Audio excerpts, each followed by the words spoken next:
And welcome to another episode of NeverImage Radio. I'm Chris Dinardo. And it's Pat Bruno.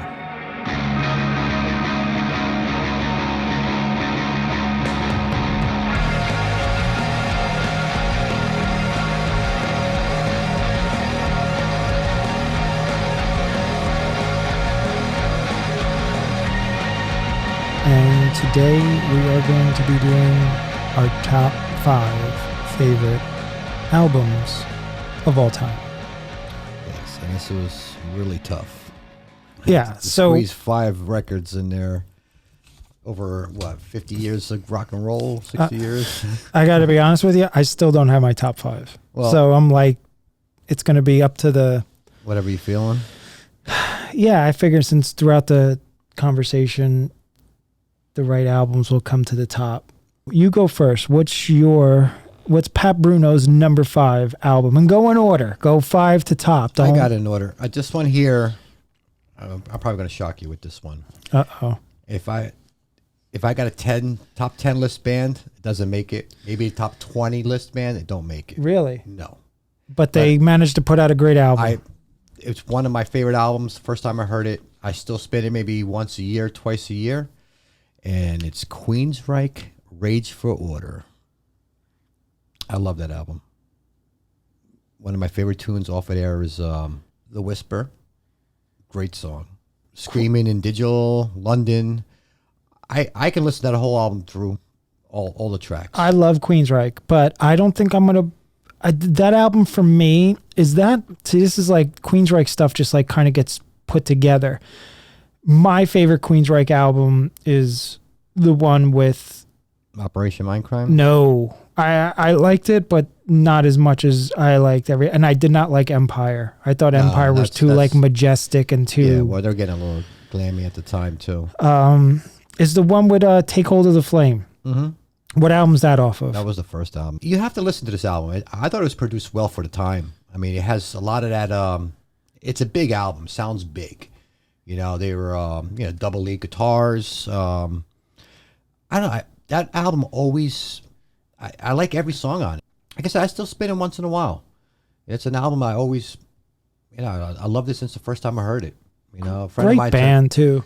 Well, listen, they got labeled as one of those glam bands later on, but those 2 albums with, Rage for Order and Operation Mindcrime, I thought they were really good albums, but this album here, it makes my top 5. I mean, it's just... Listen, am I saying it's the greatest albums? No, but it's one of my favorites that I listen to. And that's all that matters, that's all it is. I mean, it's just something I grew up with, and that was one of my albums. I always played it. I still do, So, that's, it's Queensryche. Interesting. Yeah. You could say that Jeff Tate's probably, arguably, the best metal hard rock singer of all time. Yeah, he had that opera singing style, I thought the guitar players played well. They had great rhythm. Chris Dinardo, right? Yeah, and they had the double leads all the time. They were just really good back and forth. We get a chance. Try to spin this record. Yeah.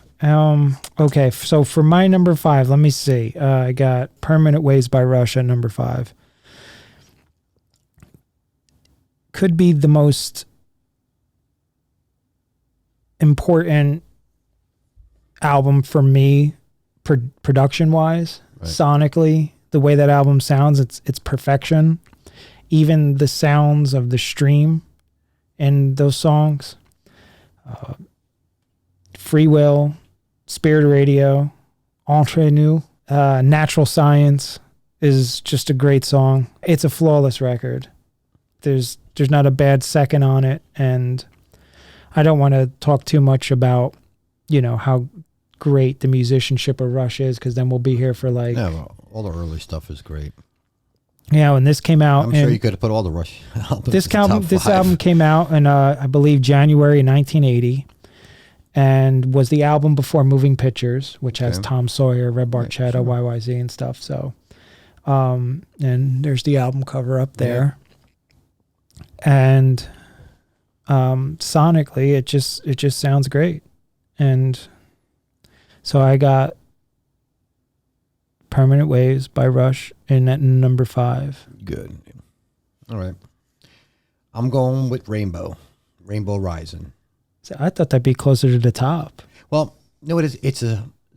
There's only 6 songs on this album, and Wouldn't that make it an EP? Oh. Or no, it's long. yeah, their songs are longer, but only like 3 songs off of there, and those 3 songs are really tight. I mean, Turret Woman, the Stargazer, and The Light and the Black. All 3 of those songs, I love them. I mean, I can play them over and over, those songs. Still today, I listen to those songs. And it was an album that I always listened to. It's one of, of course, I'm a Blackmore fan. And I thought the writing of those 3 songs that for the time, I think it was 77 maybe that came out in. And I thought the songs were ahead of the time a little bit. Would deal with those powerful vocals and Blackmore's style of playing. Was that their first record? No, the first one was called Richie Blackmore. It was called. So it was Blackmore. What was it called? Richie Blackmore's Rainbow. I said Richie Blackmore's Rainbow was called. So then it came out with Rainbow Rising, and it was one of my favorites. It still is. I mean, like I said, those 3 songs, I'll still listen to them today all the time. Always. You got those reaction videos, like Stargazers, like on all. Everybody's got that on there. So it's like people are really digging that song. It's a really great song too. For the for 77, saying it's really heavy, deep, great solo. Dio with his powerful vocals, and that was one of my all-time albums. But the other 3 songs I really don't care for really.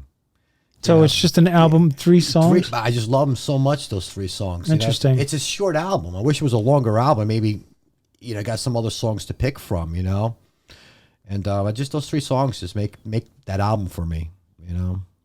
It's strange. It's a 6-song album. Interesting. That's it. That's one of the albums. What you got? So this is coming in at number 4 now. Yeah. I'm gonna put the self-titled album. Believe it came out in 1995 by Clutch.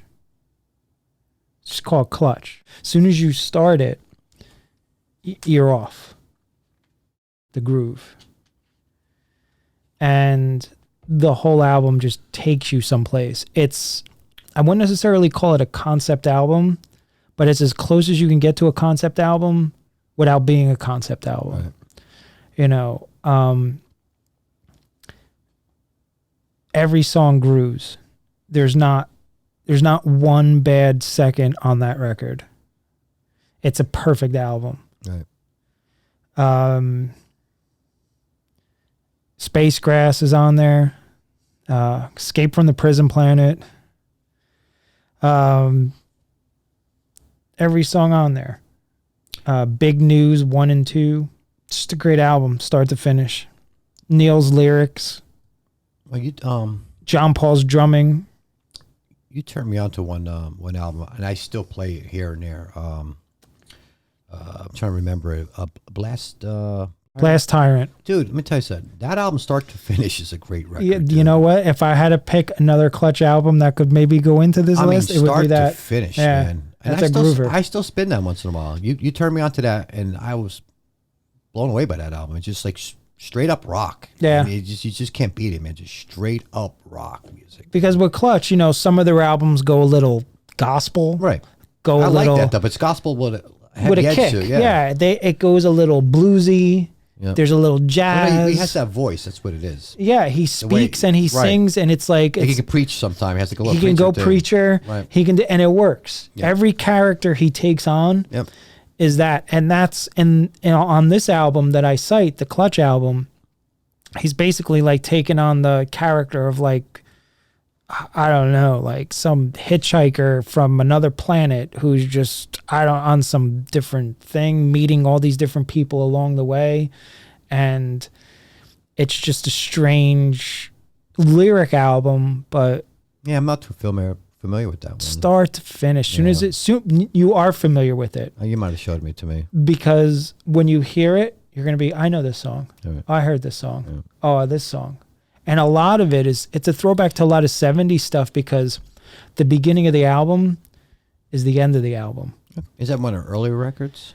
It might have been their third. Yeah.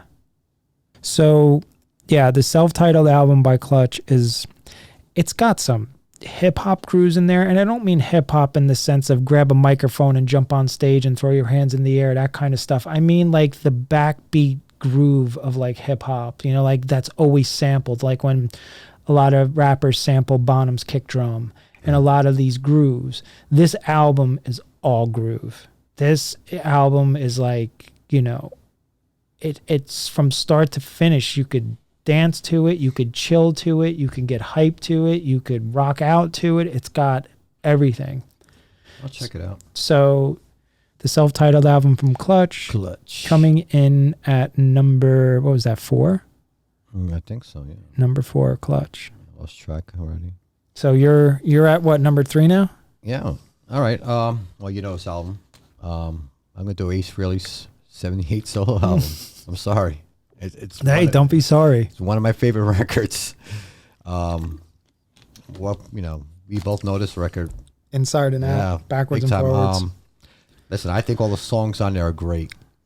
Every single song. I mean, if Ace, played like that with Kiss, I mean, he didn't write that many songs, but if that would have been his Kiss records, man, he would have been writing crazy stuff, But that album, I don't know, like I said, right from the beginning, you know what I'm saying? Just right to the end. His solo work is great on every song, Is this the album you thought we both were going to have in our list? Yeah, I thought you would have that on there. Nah, it's, I love the album, and it's highly influential, and it's, it's right here. I mean, the guy's the guy, for me.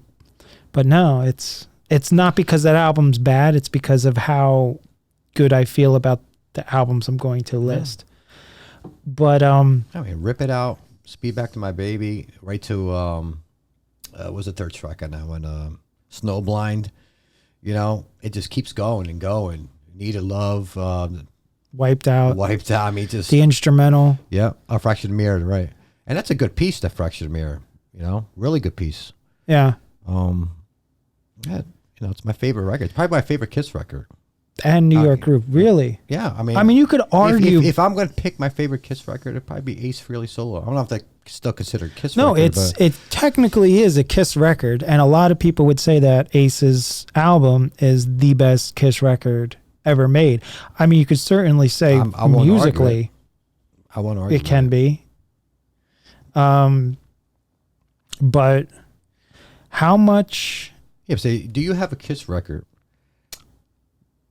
start to finish, that you like? Yeah. Ace Frehley's record, you start to finish, every song is great. Hotter Than Hell, start to finish, yeah. Dressed to Kill, start to finish, yeah. I don't feel like that on all those records. I think they got some weak spots. Destroyer, Destroyers.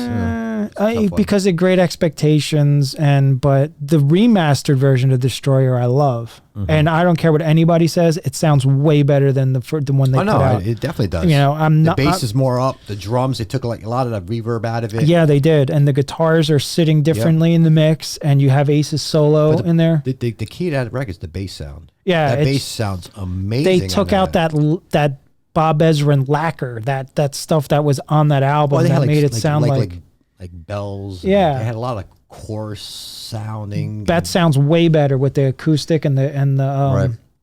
So yeah, no, I can listen to Kiss start to finish, even Dynasty, even Unmasked, because it just puts me. I'm fine with it.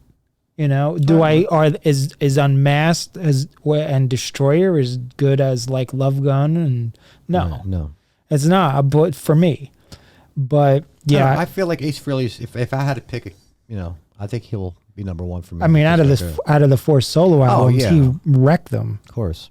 And even like people like, oh, Paul's album's great. Paul's albums sonically sounds so one-dimensional. Yeah. It just sounds like vocals and then a band. It doesn't have any atmosphere to the instruments going up and down and stuff like that. If you listen to Paul's record, there's 4 strong tracks on there. Not knocking the songs. Yeah, there's some really strong tracks on there. I mean, if you're a Kiss fan, I guess you're really gonna like it more. Can't knock it. It's a great album. It is. I'm not gonna knock that album. I'm just saying sonically, it's not. To me, it's not produced well. Right. It sounds like a 70s analog, like porno produced record. It's like the way porno music sounds, like a wham. Gene got that. His production, his you know what it is? It's that shitty LA. Yeah, you can hear it from the drums, and I'm not paying too much money for a producer, and I'm just gonna get. When he made that record, he spent a lot of money on it. Because he had to pay people to get people on it, but they got hack. Who produced Paul Stanley's record? Listen to. Do you who produced it? Oh, I don't know. What's the first song off of Gene's record? Radioactive. You can hear it right off the bat. It's not produced well. No, it just sounds. I don't know. I love the intro. Yeah, I'm like, okay, here we go. This is Gene Simmons, and then it comes in with a "Yo, my food," and it's like, what the hell am I listening to here? It doesn't sound like it's mixed well neither. Gene's album just sounds misplaced all over the joint, so but Ace's album, he was smart. He went back to New York City. That's it. He got Eddie Kramer. He got a kick-ass drummer. He got Will Lee, who's a great bass player when he wasn't playing bass. Ace played bass on a lot of it, on some of the tracks, and that was it. And he went to work, and it sounds like a great killer 70s, late 70s New York rock album. It's great. No, it's written well. I mean, it's always going to be one of my favorite records, so it's definitely going to make my list all the time. So, Ace Frehley. All right, so that was your number 3? Yes, it was. All right, so my number 3 will be Slip by Quicksand. Are you familiar? I know the band. Okay. I know songs when they were, I guess, on the scene at the time, I guess, Saw them in concert in 2012, and it was one of the greatest concerts I've ever seen because they went away for like a long time. This album came out in 1993, I believe, and does not get any recognition, credit. Would I know a song off of that one? You know when you hear it. Yeah. Head to Wall, Phaser. Like by title, you wouldn't know. They're not one of those bands with that hit song. And during the 90s, everybody focused on... Well, it doesn't have to be a hit, but I'm thinking they had that one song. It's not... They're not... I'm telling you, it's one of those albums and one of those bands that when you can hear the music, I remember the songs. I listened, was it 89.5? They were being played a lot at that time. And they were pushing whatever songs they were pushing at the time. I'm trying to remember. I know at least a song or two at the time that they were going on. Yeah, probably Phaser or Dine Alone. Okay. And then the second album, which is another flawless record. But I'm going to stay focused on the first one because during the 90s, you were either following the hair bands that were going away and you were like against all and I hate the term grunge, but you were against that. Right. And there were a bunch of bands in the middle. Quicksand was from New York. They weren't quite hardcore, even though they came out of that hardcore Life of Agony, Biohazard, type of place, but they didn't sound like them at all. It's definitely more musical, definitely more rock, more hard rock, more alternative, more melody, more great songwriting. Right. And so they kind of got swept under the rug. And the album is flawless. They don't get the credit they deserve. They put out in the 90s 2 flawless albums in 93 and 95. Not a bad song on either one. Then they went away for a long time. And then they came out with a record, I believe, in 2015. They got back together. Okay. 1, maybe 2 good songs on it. I'm like, what the hell is this? I've waited all these years for Quicksand to come back.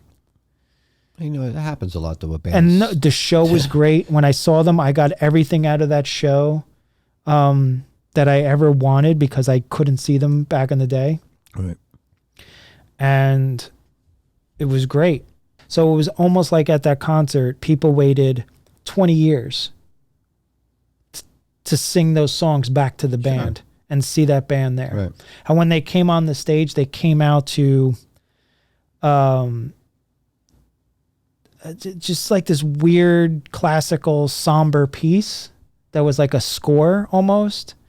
And it was just so perfect. The night was perfect. But Slip by Quicksand, number 3. And I urge anyone to go listen to this record and not come away with liking it. It's an impossible. If you're into hard rock, if you're into guitars, if you're into good bands, if you're into melody, you want your music on the heavier side, right, but not metal, right, you know, it's perfect. And so number 3, Quicksand, Slip. Good. I'll take a listen to that too, because I'm not too familiar with them. But you are. As soon as you hear this album, you're going to go, well, okay, I know this. You know, I remember when they were happening at the time, and I think I kind of liked some tunes when they were playing them at the time, because I was a big 89.5 fan back in the day, so they played those type of bands, you know. And I can't believe I got 2 albums in there, like from the 90s. I'm such a old school 70s person for my, you know, to have albums like later on in life come in and knock the shit out of me. Listen, if that's the music you like, and that's, you know, it doesn't matter when it's the albums that Clutch and Quicksand are that good. All right. So you're at number 2. Here we go, bro. This is going to get exciting. Yeah, this is one of my metal. Uh-oh, here we go. I want to go Metallica. Kill 'Em All. Whoa. Yep. Dude, I mean, when the first time I heard that record, I was just like, give me the guitar. Give me the guitar, man. You know? Just give me the guitar, man. Just let me. It was crazy, dude. You know, I mean, you remember like the Four Horsemen, Whiplash. It's No Remorse. That's my that and Injustice are my favorite Metallica albums. I really can't listen to anything else. I'm the same way with Metallica. The rest of Metallica is like Stairway to Heaven to me. I heard it too much. It's like I'm over it. The first 3 records are really good, and everything don't like else, Ride the Lightning. Whatever else Metallica did afterwards, who cares? But dude, that album, Jumping the Fire. Dude, Phantom Lord. Yeah, I mean, dude, it just the guitar riffs, every song is just like, you know. I wonder how much did Mustaine have to do with that? Yeah, well, if you heard some of the early stuff, I think he did write some of those songs. You know, the Four Horsemen, it was probably his riff and stuff like that. Because if you heard some demos with Dave Mustaine, he was playing those songs in the early days. So the demo title, I believe, for the Four Horsemen was called The Mechanics. Okay. Seek and Destroy was off of that. I mean, of course, that's been boned out, but that rest of that album, I mean, it just No Remorse. Yeah, oh, dude. Yeah. You have to spin that album again. I mean, I love that album. I spun it the other day. And you still amazed because you got to think for the time. What was that? 83. Okay, 83. It was totally different. You know, nobody was really playing like that. I mean, you had the Maidens, you know, but they weren't like Metallica. You had Motorhead. You still weren't Metallica. You know, you had heavy bands. Didn't Slayer's first album come out in 83? Yeah. Well, they all broke out that time. Anthrax, Slayer. Well, Slayer, Metallica, and Megadeth all came out of like Northern California. Yeah. All California, yeah. And I know, if you go back to the time, that album was just like what are you listening to? You know, and how they're doing those triplets on the guitar, you know, writing all that stuff. And, you know, I still love that album, man. It just, you know, I just wanted to play those songs, dude. I wanted to learn. And, you know, it was hard to learn because, you know, if you're learning, like playing like, you know, Sabbath or Led Zeppelin, and you went to this, it was totally different playing guitar. You know what I'm saying? Because, of course, there were speed metal band or the thrash approach metal. was way different. Yeah, totally different. So you were just, you know, not knowing, you know, everything was fast. Let's put it that way. Whiplash. I mean, you know, yeah. I mean, to me, it's why is it with Metallica that I can't listen to them anymore? No, I can't either, dude. Like I totally think people don't understand how much they were played when we were younger. Yep. And how when you were a friggin' metalhead and you hung out with your friends, everybody listened to was Master of Puppets and Ride the fucking Lightning over and over and over. I can't listen to it anymore. Now, and I went to Madison Square Garden to hear the Black Album before it was released. They had a listening party at Madison Square Garden. No concert. Okay. So you listen to it. Just go there and listen to the album. And then we listened to the whole album, and I was in the garden going, this is the greatest album in the history of music. As I was hearing it in the garden. Album. Yeah. Okay. Because the first time you're there, it's like the lights dim, and it was the first time you hear Sandman cranking like that. You know, I think as a Metallica fan, I think the first time hearing that record, you probably liked it. I think I liked it too. But didn't age well. All classic rock stations, they played some of those songs, Unforgiven and Sad But True. They still play the songs, but dude, they're so boring, dude. Nothing else matters. It's compare like that to, anything off of Kill 'Em All. It's not even in the same league. You know what I'm saying? It's just like boring into exciting, Like I could never listen to Nothing Else Matters again. No. Like I just don't care. No. And then what were the other ones? Don't Tread on Me. No, I can't remember that. I know whatever MTV was playing at the time. You couldn't Through the Never. Yeah. Like these are songs I'm like, no. It's when you think about it sold well. It kicked ass. Biggest selling album for them. But listen to Metallica now, the only things I could listen to are Kill 'Em All, right, and Injustice for All. Okay. So you're a Justice fan. I love that album. Oh my God. I love that record. That album, I'll never get bored, never get tired of it. Good record. I wish there was more bass on it. Well, like everybody else does. I got to see Metallica. The earliest I got to see Metallica was I'm trying to remember the year. I think 1988 was the Monsters of Rock at Giant Stadium. Wow, dude. It was a Van Halen, Scorpions, of course, Metallica. Dude, that's a show and a half. Dude, that's a show and a half right there. It was like a 6-hour concert or maybe more. You stayed the whole time? I left halfway through Van Halen. What are you doing? Dude, I was there like freaking 8 hours. I didn't even remember how long. Sitting in the stadium. Van Halen or Hagar? Okay. Yeah. Oh, no, it was Diamond Dave was there. I stayed through the whole show. I watched it a little bit. I was so fucking tired after that, dude. But Metallica stole the fucking show, bro. They were the best band on there by far. Nobody even came close. That was the earliest. And then, of course, I seen them on the Black Album and whatever. Yeah, I saw that tour.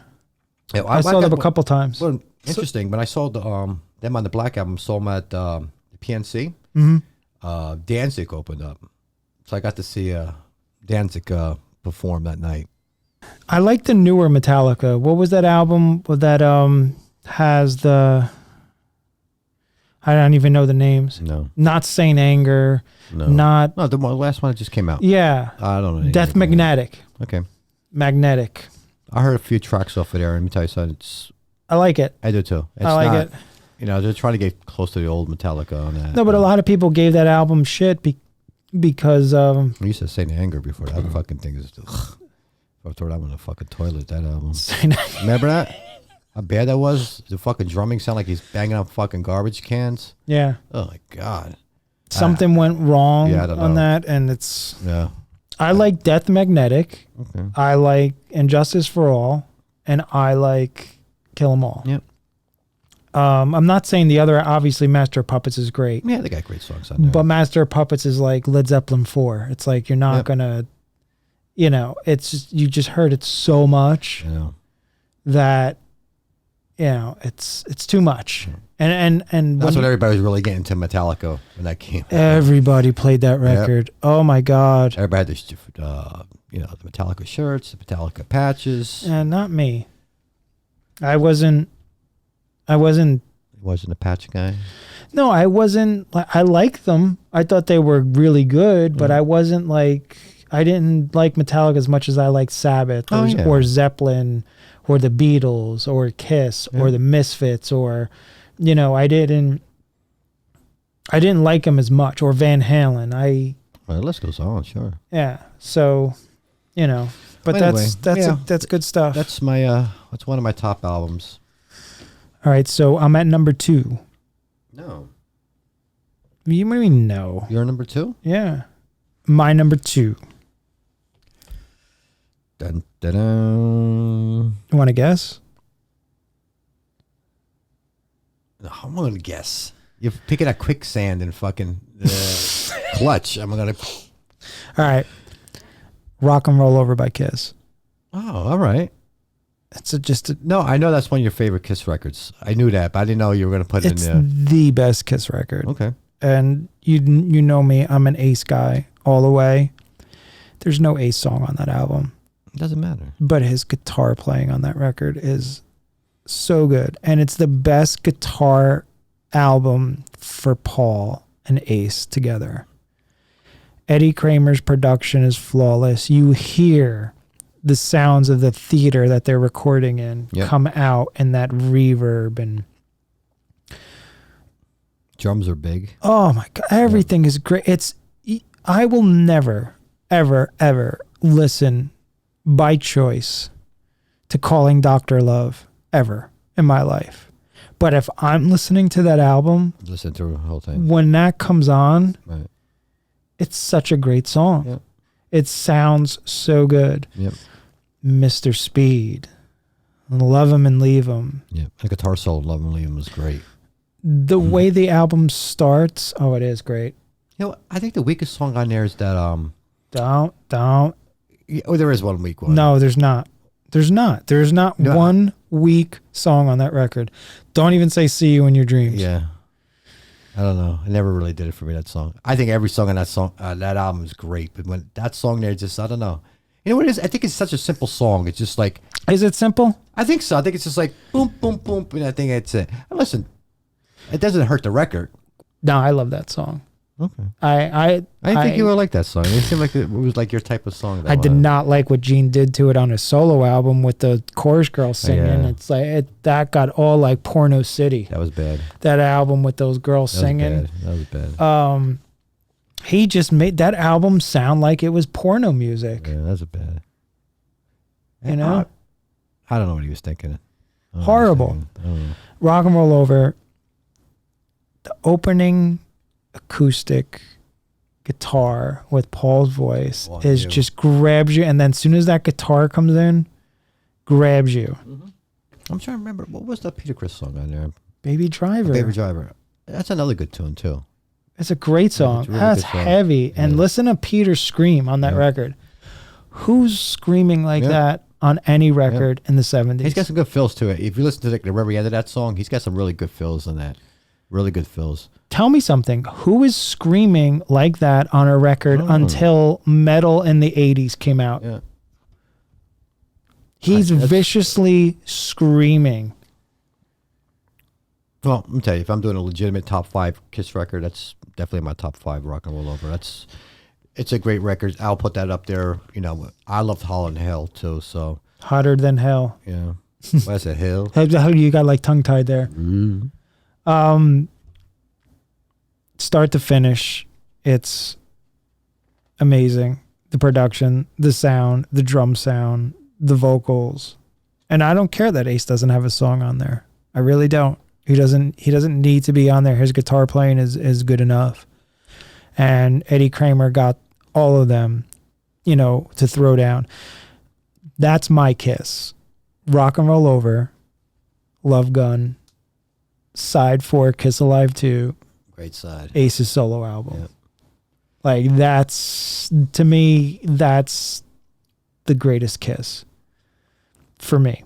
Yeah, it's all, I understand everybody's different. Eddie Kramer there. Yeah. I know. It's great stuff. And even on Alive 2, the Side 4. I mean, that's great stuff. That's really good stuff.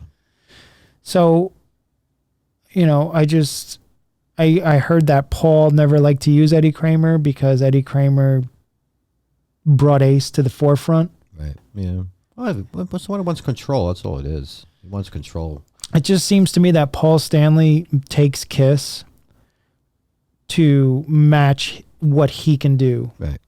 And he doesn't let Kiss get bigger by what other people can do. Right. You know, the show is catered to him, his talent, his voice, what he wants to do, the songs he wants to perform. So it's Paul Stanley's band. Yeah. It's, you know, everybody's got fucking some egos. Somebody lies all the time. And what would you call that? I mean, no, I don't think Gene's a liar. I think he's a bullshit artist. Well, whatever. When he's There's selling, a difference. When he's selling something, you know, he'll add 10 million, 20 million more to whatever he's saying. You know, I saw a gazillion records. Well, you know, he's just making numbers up, basically. You know, we sell out every night. Well, you can go on the internet, you could tell, you know, what they're selling. You know, saying, trying to show you that, well, that's a lie right there. If you tell the public or the fans that you sell out every night and you don't. So, you know, I don't know what that really is, but I guess it's lying. I don't understand that. Paul mostly just like ruined one of the greatest bands ever. And a lot of people like, he kept them going in the 80s and he did this and the. It doesn't matter. At some point you gotta rally the best thing. And he was so concerned about control that he destroyed the band. You know, like during the reunion,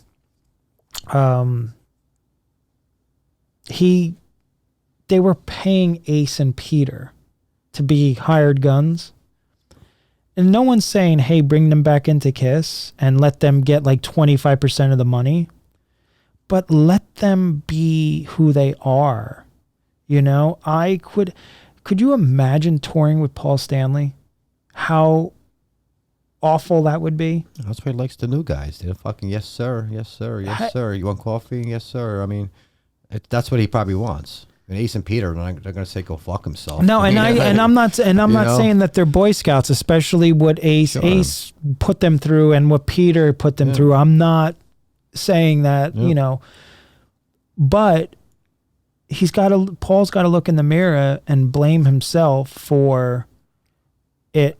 Not like Psycho Circus. They didn't ask them to play on that record. No, they were like, you play this and leave. Well, you know, there was what the hell is that? There's a lot of stories about Psycho Circus with contracts, and if they would have done this, they would have had to get paid more. I really believe it came down to money in that album. You know, if they, you know how it goes. They probably didn't want to pay out, and they got, you know. But you had an opportunity to make another record. This is what I mean. Well, they're trying. That's what I'm saying. Where the line comes in, because they're trying. When that came out, nobody knew that they were not going to play on the record. I think as soon as you heard that record, you knew it wasn't Peter Criss. Well, you really couldn't tell from the first song, basically. Was the Psycho song? Circus? Yeah, I mean, it probably was Peter in that song, if he did play. No, Peter played on one song. Into the Voice. Ace's song, right? So, but my issue is Paul Stanley's got to be like, you know what? Forget money. Forget all this stuff. I got Kiss. If he's thinking this as a businessman, I got the original Kiss here that I can put in the studio and I can make them feel great. But you don't know it was all him.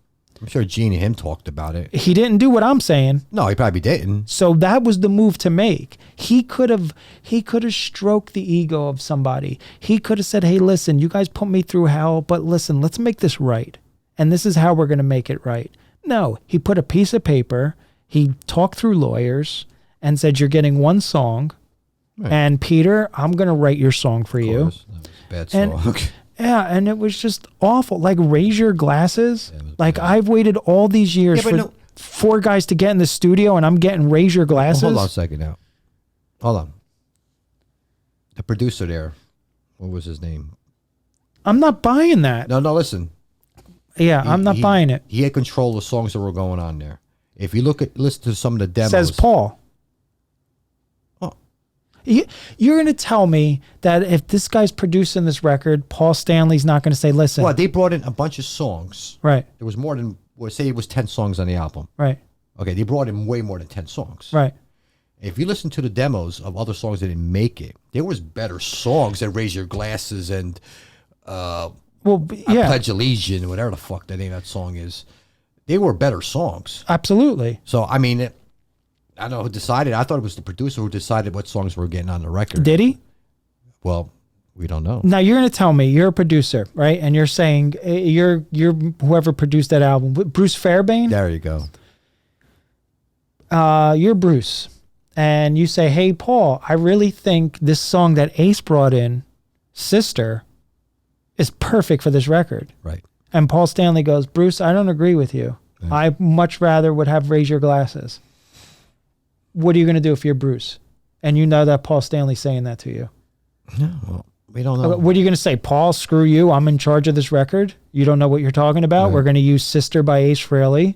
We're going to have Ace play on this. Think about the song that didn't make it. Sister. No, there was one that they used on another. In Your Face. No, there was another one. That song's been around since the 80s. What the hell's the name of it? I can't remember the name of it. What was that song? Dude, all I know. Think they used it for like, it was probably might have been for The Elder, actually. It went that far back. What? Yeah. Oh, dude, you got to know the song. I think it was that far back, actually, the song. Dude, I'm totally drawing a blank. I have no idea what the hell you're talking about right now. I can't really think of it right now. No, I know there's the fuck is it? You'll know the song when I tell you the song. I'm trying to remember. I'm thinking about that. All I heard was that Ace brought Sister. He brought Into the Void, which they ended up changing. Right. Had a different title or something. Yeah, but at some points in their career, but the last 10 years, who cares? They're just out there I care because they're still alive. They had the opportunity with Psycho Circus. They had the opportunity to do a lot of things that they just didn't do. Right. And the reason why they're not doing it is because Paul Stanley can't do it. The set list is for Paul. I'm not talking now with his voice being shot. Right. I'm talking about every time you went to a Kiss concert and you went home, were you happy about the set list? Give me one. When it reunited, yeah. I mean, it's just. Okay, yeah. I don't care. They could have played like Love Theme from Kiss for 2 hours and I would have been fine. But the set list was fine at that time. Whatever songs they put out, they were playing the hits. But the second couple of tours, it was like, It was the same shit. Oh my God. And it still is. Number 2, Kiss, Rock and Roll Over. It's a flawless album, start to finish. And I love it. So. That was a long one. Who cares? What's your number 1? All right, number 1. Wait, what's the thing on here? Can we hit it? Does it come out? I don't know. What the hell you got there? What the heck is that? I don't know. That's bad. Sounds like Psycho Circus. Sounds like one of your demos. What is this? That's good. All right. So my number 1. Wait. What? Now you're number 1. All right. My number 1 is Black Sabbath, Heaven and Hell. Okay. You knew that. I knew that. Yeah, of course. That album? But I forgot. Did you? Yeah, for a second. I really was in surprise. I was in suspense for a second there. I love that album because of Ronnie James Dio. I think his vocals is my favorite. Sing me a song, you're a singer. My favorite record of Dio is probably that one there. I mean, his vocals in every song from Die Young to Neon Nights. Wishing Well, one of the songs you love. Love that song. Such a great song. Dio's, that's his best stuff right there off of Heaven and Hell. Even more than Holy Diver. Holy Diver, to me, only had a few good songs on it, really. Yeah? Yeah, I didn't, Rainbow in the Dark and whatever else they had on it. It wasn't strong. You know what I'm saying? It wasn't. Not compared to Heaven and Hell. No, to me, Heaven and Hell is a great album. Yeah, I think every song on there is pretty much, I can listen to all the time. And believe it or not, even the follow-up after that, Mob Rules. Oh, great. It's so great. It is. There's some really strong songs in there. And heavy. And there's a couple ones that, I don't like too much. I think, Heaven and Hell was a much better record, but there's some strong songs on Mob Rules. Definitely strong songs. Falling Off the Edge of the World, Mob Rules itself, Sign of the Southern Cross, Voodoo. There was a lot of good songs on that, but Heaven and Hell is my record, just because of Ronnie James Dio. I think Black Sabbath as a band, I think they wrote better music than they did for Heaven and Hell, but I think Dio made that record for me. Well, they wrote different stuff because you had a whole different vocal attack and capability with Dio. Yep. And it's not taken away from Ozzy. It's just like, it's just having like a different quarterback. Well, if you take Iommi's, if you take his work from the early Sabbath Right. and to that record, he actually played better in the earlier Sabbath records than he did in Heaven and Hell. Because if you listen to Heaven and Hell, the music, it wasn't that strong, you know, writing wise. But I think Dio just made that record so great. They didn't have to do that much because you had him carrying the songs with his voice. Yeah. You could tell they felt more open and free. Right. And it was weird. It's one of those rare times in music where everybody was better off for splitting up. Because Ozzy's solo stuff was great. Oh, of course it was. Ozzy's stuff was great. Yep. And Sabbath kept going. Of course. And it kicked ass. So Dio was the type of guy, if you just ride an E chord, he'll draw you in. It's like magic. Yeah. Just for one, just in an E chord, just that's all you need. And Dio will write you a fucking hit song or whatever song. I mean, he didn't write hit songs, but he wrote good songs. And I think it's still my favorite album. Still my favorite album today.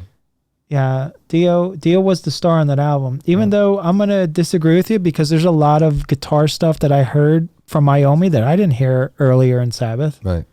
You know, there was a lot more. Well, I thought the structure of early Sabbath had more breakdowns and different spots. This was more structured, just like, you know, didn't have those verse, chorus, verse. Yeah, didn't have that crazy, you know, bass and guitar work and breakdowns that the early Sabbath did.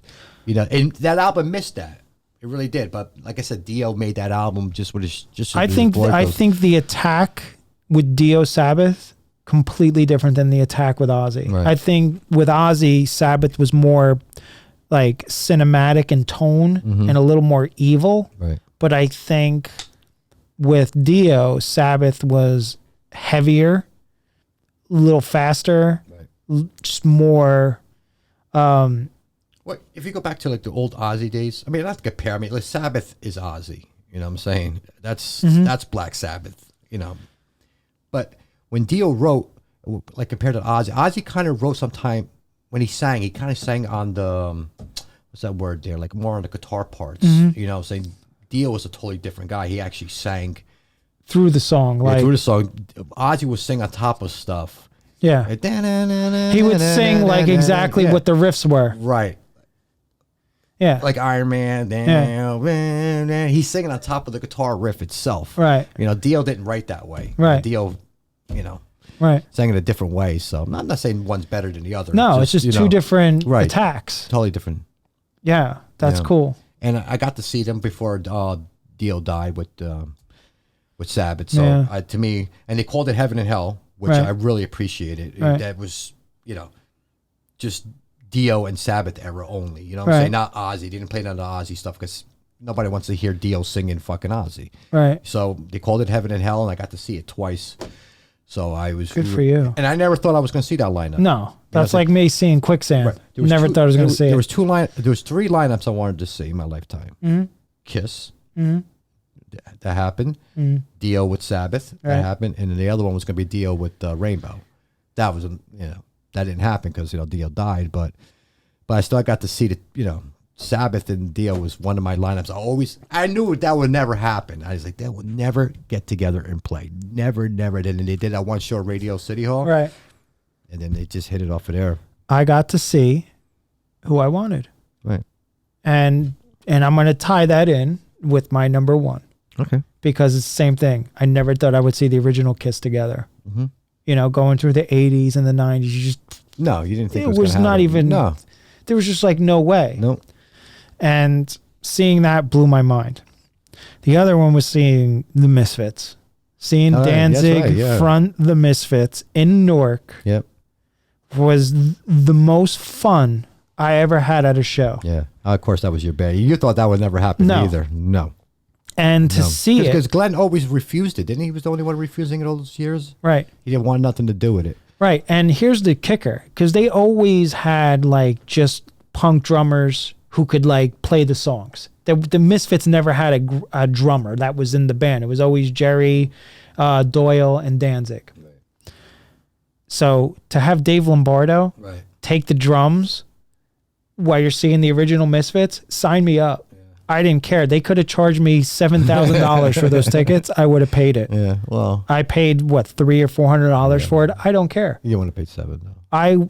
I don't know, dude. You think so? Dude, I did not care. Wow, that's a big one, dude. I looked at it this way when I was talking. You got the money, yeah. When I was talking about it, and I was saying to because Anthony bowed out. One of our friends, Anthony, blah blah blah. He bowed out of the show, and he wanted to go when the ticket prices. So I said, he goes, "How could you pay that much for a show?" I said, "Listen, dude, how many free shows have you went to over the years where somebody bought you a ticket, or you got in for free, or you got VIP or something?" Right. Add up all those things. That's it. And there it is. You pay it back. And to see that lineup, you know. So my number one. We have to understand, though, some people, too. If you're not a big fan of the band. No, he was. Okay, but I'm just saying, like, if you were to ask me, Pat, you want to go see Misfits, and you told me $350, I wouldn't go. No, I wouldn't. I mean, it was like, $50, $60 tickets, a different game. Right. So some people are not going to dish out $300, $400 for a band that, they might kind of like or something like that. You know what I'm saying? Davey was right in. God bless him. Of course, Davey. You and Davey were Misfits forever. Davey was like, I don't care. Let's go. Let's go. Let's go. So right. Go ahead. Who's your number? Now, Uno. They got back together. Did you say number one? And this is my number one. They got back together, and I never thought I would see them. Who's number one? My number one album is also a band, the third band that I never thought I would see in my lifetime together, and that I wish I could. You had Kiss, you had the Misfits, and these guys. The original band. I'll give you the album. Would I know it? You gonna put me on a spot here? It's right here. I can't even see it. You're Living All Over Me by Dinosaur Jr. Dinosaur Jr. The greatest album ever made in the history of recorded music. Man, that's a tough one, dude. Now, and I was also grateful. Maybe for you. Yeah, no, I'm not saying like, hey, you like what I like and brr. That's my opinion. Okay, no, you're sounding like it was the greatest all because time. I'm that convinced for myself. No, I agree. I thought you were trying to say it was. No, you can't do that with anything. No, if someone's going to come in here and tell me that Revolver by the Beatles is the greatest album of all time, I can't argue that. I'm sorry, I thought you were pitching it that way. No, this is our favorite album. So, in my opinion, the greatest album recorded in the history of music. Here we go. So, and which one is it? Do I know this one at all? It starts out with Little Fury Things. I had to hear it from you. You heard it. Raisins is on it. My favorite song. Sledge Feasts.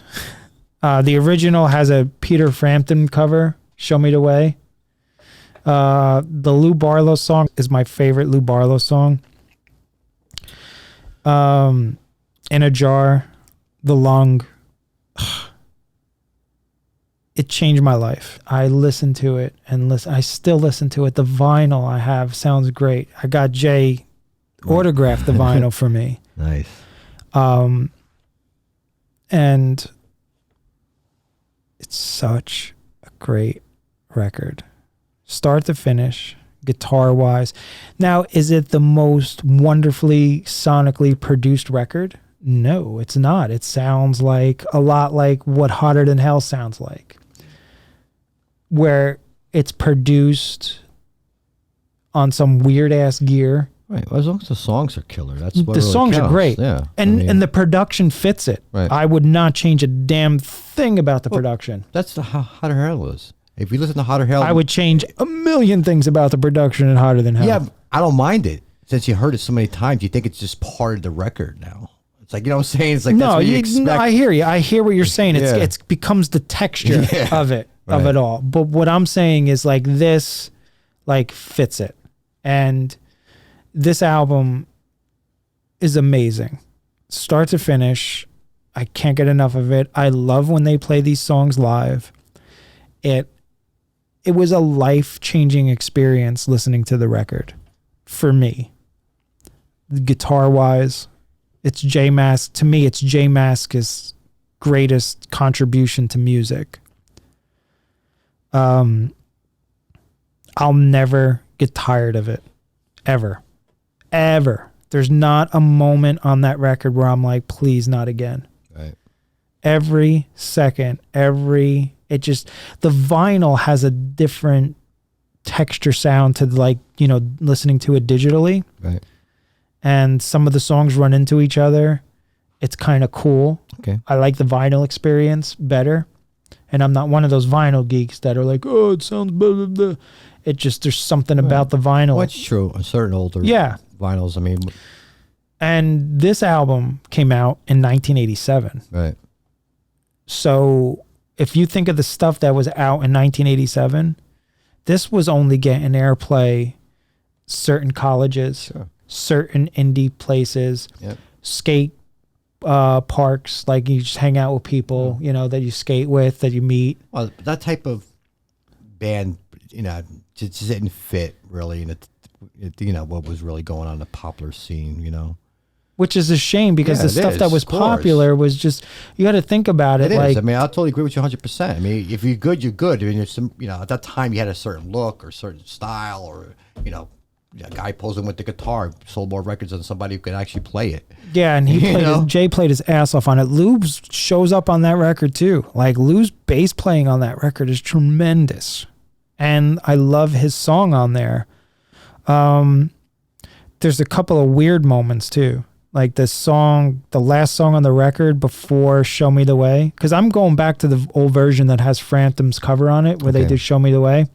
So you showed me that song one time. It's really good. Yeah. And so, it just, I mean, when you think about the stuff that was out, Crazy Nights was out in 1987. Yep. You know, friggin' Whitesnake. Yep. Like, what else? I'm saying. That's where it was all the popular stuff. And, like, so for me, it was such a different musical experience that I was just so happy to hear and enjoy.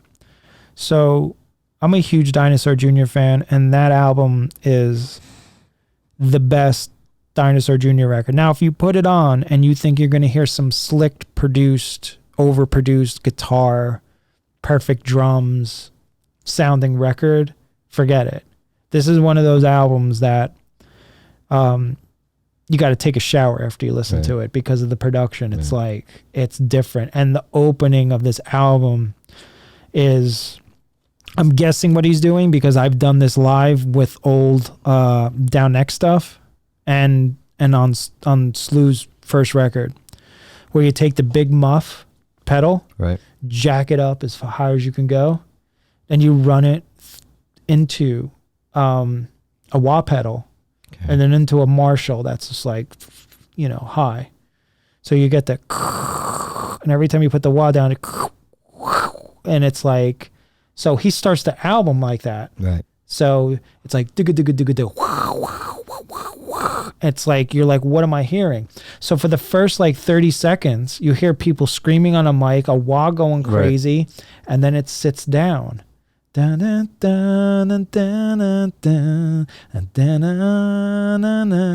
I'm done. Because right there, I'm getting a melody that is just melting me. So I don't care all the chaos that's going on, because what comes out of this chaos is beautiful melody. And every one of those songs has that. And Raisins has an attack, and the guitar solo in Raisins, if you want to know what Jay Mascis is about as a guitar player, find the song Raisins, go to the guitar solo. And then, I don't care what version you find live, go to the solo. It's going to be different every time. It's good. No, he comes in with it somewhat the same in that, but yeah, you're right. It is slightly different, but he's amazing. He's absolutely amazing. So Dinosaur Jr., You're Living All Over Me is my number one favorite record of all time. Nice. And I guess that brings us to an end. That was good. It was good. You had a couple ones I didn't think you were going to put in there, but it was good. Surprised by Rock and Roll Over. No, I knew that was your favorite Kiss record. I didn't think you were going to put it in. It's that good. Like the production. Oh, I agree. It's just a great record. I agree. So go catch up on the stuff maybe you didn't hear and never heard of. and see if you like it. Who knows? Yeah. And let us know what you think. Thanks for tuning in. Yes. This is NeverImage Radio, and I'm Chris Dinardo. I'm Pat Bruno. And we'll see you soon. Good night. Take care.